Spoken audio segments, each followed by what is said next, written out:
السلام علیکم ورحمۃ اللہ وبرکاتہ۔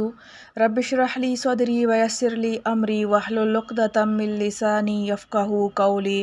اعوذ باللہ من الشیطان الرجیم، بسم اللہ الرحمن الرحیم۔ تقویٰ کی تعریف متعدد تعبیرات سے کی گئی، لیکن سب سے زیادہ جامع تعریف وہ ہے جو حضرت ابی بن کعب رضی اللہ تعالیٰ عنہ نے حضرت عمر رضی اللہ تعالیٰ عنہ کے سوال کرنے پر فرمائی۔ حضرت عمر رضی اللہ تعالیٰ عنہ نے پوچھا تھا کہ تقویٰ کیا ہے؟ حضرت ابی بن کعب رضی اللہ تعالیٰ عنہ نے فرمایا کہ امیر المومنین، کبھی آپ کا ایسے راستہ پر بھی گزر ہوا ہوگا جو کانٹوں سے پر ہو؟ حضرت عمر رضی اللہ تعالیٰ عنہ نے فرمایا کئی بار ہوا ہے۔ حضرت ابی بن کعب رضی اللہ تعالیٰ عنہ نے فرمایا ایسے موقع پر آپ نے کیا کیا؟ حضرت عمر رضی اللہ تعالیٰ عنہ نے فرمایا کہ دامن سمیٹ لیے اور نہایت احتیاط سے چلا۔ حضرت ابی بن کعب رضی اللہ تعالیٰ عنہ نے فرمایا بس تقویٰ اسی کا نام ہے۔ یہ دنیا ایک خارستان ہے، گناہوں کے کانٹوں سے بھری پڑی ہے، اس لیے دنیا میں اس طرح چلنا اور زندگی گزارنا چاہیے کہ دامن گناہوں کے کانٹوں سے نہ الجھے۔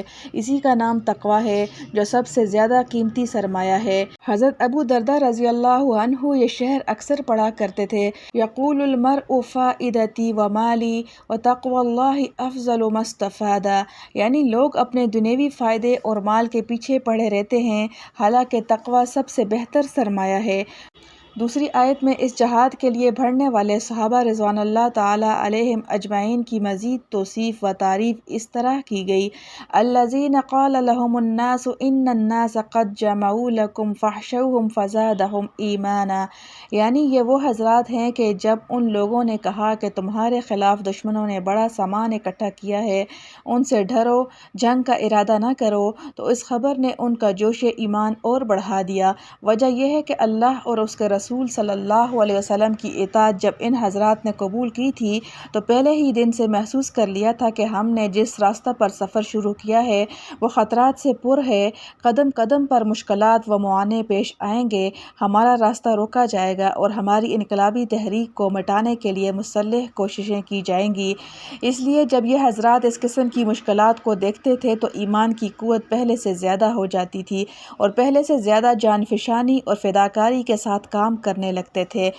ظاہر ہے کہ ان حضرات کا ایمان تو اسلام لانے کے اول روز ہی سے کامل تھا، لہٰذا ان دونوں آیتوں میں ایمان کی زیادتی سے ایمان کی صفات اور ایمان کے ثمرات کی زیادتی مراد ہے، اور اللہ اور اس کے رسول صلی اللہ علیہ وسلم کی دعوت پر تیار ہو جانے والے صحابہ کی اس حالت کو بھی اس جگہ خصوصیت کے ساتھ بیان کیا کہ اس جہاد کے سفر میں تمام راستہ یہ جملہ ان کے ورد زبان رہا، حسبنا اللہ ونعم الوکیل۔ اس جملہ کے معنی یہ ہیں کہ اللہ تعالیٰ ہمارے لیے کافی ہے اور وہی بہتر کارساز ہے۔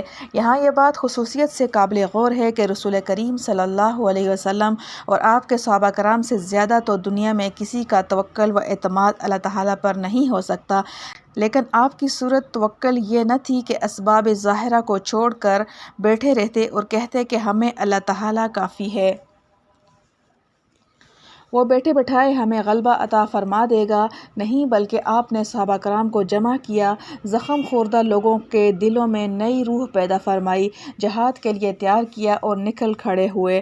جتنے اسباب و ذرائع اپنے اختیار میں تھے وہ سب مہیا اور استعمال کرنے کے بعد فرمایا ہمیں اللہ کافی ہے۔ یہی وہ صحیح توکل ہے جس کی تعلیم قرآن میں دی گئی اور رسول کریم صلی اللہ علیہ وسلم نے اس پر عمل کیا اور کرایا۔ اسباب ظاہرہ دنیاویہ بھی خدا تعالیٰ کا انعام ہے، ان کو ترک کر دینا اس کی ناشکری ہے۔ ترک اسباب کر کے توکل کرنا سنت رسول صلی اللہ علیہ وسلم نہیں ہے۔ کوئی مغلوب الحال ہو تو وہ معذور سمجھا جا سکتا ہے، ورنہ صحیح بات یہی ہے کہ بر توکل زانوئے اشتر ببند۔ رسول کریم صلی اللہ علیہ وسلم نے خود ایک واقعہ میں اس آیت حسبنا اللہ ونعم الوکیل کے بارے میں واضح طور پر ارشاد فرمایا ہے۔ عوف بن مالک رضی اللہ تعالیٰ عنہ فرماتے ہیں کہ رسول کریم صلی اللہ علیہ وسلم کی خدمت میں 2 شخصوں کا مقدمہ آیا۔ آپ صلی اللہ علیہ وسلم نے ان کے درمیان فیصلہ فرمایا۔ یہ فیصلہ جس شخص کے خلاف تھا اس نے فیصلہ نہایت سکون سے سنا اور یہ کہتے ہوئے چلنے لگا کہ حسبی اللہ و نعم الوکیل۔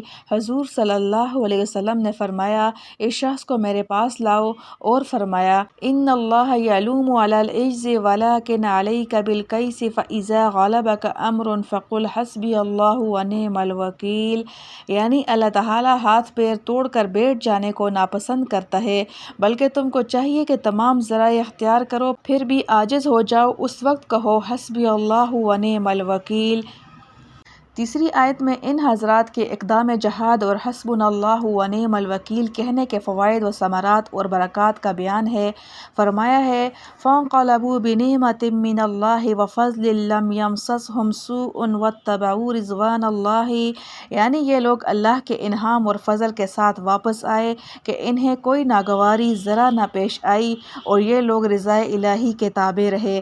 اللہ تعالیٰ نے ان حضرات کو 3 نعمتیں عطا کیں۔ پہلی نعمت تو یہ کہ کافروں کے قلوب میں رعب و ہیبت ڈال دی اور وہ لوگ بھاگ گئے، جس کی وجہ سے یہ حضرات قتل و قتال سے محفوظ رہے۔ اس نعمت کو اللہ تعالیٰ نے نعمت ہی کے لفظ سے تعبیر فرمایا۔ دوسری نعمت اللہ تعالیٰ نے یہ عطا فرمائی کہ ان حضرات کو حمر الاسد کے بازار میں تجارت کا موقع ملا اور اس مال سے منافع حاصل ہوئے، اس کو لفظ فضل سے تعبیر فرمایا ہے۔ تیسری نعمت جو ان تمام نعمتوں سے بڑھ کر ہے وہ رضا الہی کا حصول ہے، جو اس جہاد میں ان حضرات کو خاص انداز میں حاصل ہوئی۔ حسبنا اللہ و نعم الوکیل کے جو فوائد و برکات قرآن کریم نے بیان فرمائے وہ کچھ صحابہ کرام کے ساتھ مخصوص نہ تھے، بلکہ جو شخص بھی جذبہ ایمانی کے ساتھ اس کا ورد کرے وہ یہ برکات حاصل کرے گا۔ مشائخ و علماء نے حسبنا اللہ و نعم الوکیل پڑھنے کے فوائد میں لکھا ہے کہ اس آیت کو 1000 مرتبہ جذبہ ایمان و انقیاد کے ساتھ پڑھا جائے اور دعا مانگی جائے تو اللہ تعالیٰ رد نہیں فرماتا۔ ہجوم، افکار و مصائب کے وقت حسبنا اللہ و نعم الوکیل کا پڑھنا مجرب ہے۔ چوتھی آیت میں یہ ارشاد فرمایا ہے کہ مسلمانوں کو مرعوب کرنے کے لیے مشرکین کے دوبارہ لوٹنے کی خبر دینے والا اصل میں شیطان ہے، جو تم کو اپنے اولیاء یعنی ہم مذہب کفار سے ڈرانا چاہتا ہے۔ تو گویا اصل عبارت میں یخوف کا ایک مفعول محذوف ہے، یعنی یخوفکم، اور دوسرا مفعول اولیاءہ مذکور ہے۔ پھر ارشاد فرمایا کہ مسلمانوں کو ایسی خبروں سے ہرگز ڈرنا نہیں چاہیے، البتہ مجھ سے ڈرتے رہنا ضروری ہے، یعنی میری اطاعت کے خلاف کوئی قدم اٹھانے سے ہر مومن کو ڈرنا ضروری ہے۔ اللہ تعالیٰ کی مدد ساتھ ہو تو کوئی نقصان نہیں پہنچا سکتا۔ خوف خدا سے مراد کیا ہے؟ اس آیت میں حق تعالیٰ نے مسلمانوں پر فرض کیا ہے کہ وہ اللہ سے ڈرتے رہیں، اور دوسری آیت میں ان لوگوں کی مدح فرمائی ہے جو اللہ سے ڈرتے ہیں۔ یخافون ربہم من فوقہم، یعنی بعض اکابر نے فرمایا کہ خوف خدا رونے اور آنسو پوچھنے کا نام نہیں، بلکہ اللہ سے ڈرنے والا وہ ہے جو ہر اس چیز کو چھوڑ دے جس پر اللہ کی طرف سے عذاب کا خطرہ ہو۔ ابو علی وفاق رحمۃ اللہ علیہ فرماتے ہیں کہ ابو بکر بن فواق بیمار تھے، میں ان کی عیادت کو گیا، مجھے دیکھ کر ان کی آنکھوں میں آنسو آ گئے۔ میں نے کہا گھبرائیے نہیں، اللہ تعالیٰ آپ کو شفا و عافیت دیں گے۔ وہ فرمانے لگے کیا تم یہ سمجھے میں موت کے خوف سے روتا ہوں؟ بات یہ نہیں، مجھے ما بعد الموت کا خوف ہے کہ وہاں کوئی عذاب نہ ہو۔ قرطبی۔ الحمد للہ حمدا کثیرا طیبا مبارکا فیہ کما یحب ربنا ویرضی۔ ربنا ظلمنا انفسنا وان لم تغفر لنا وترحمنا لنکونن من الخاسرین۔ ربنا اغفر لنا ذنوبنا وکفر عنا سیئاتنا وتوفنا مع الابرار۔ ربنا هب لنا من ازواجنا وذرياتنا قرة اعین واجعلنا للمتقین اماما۔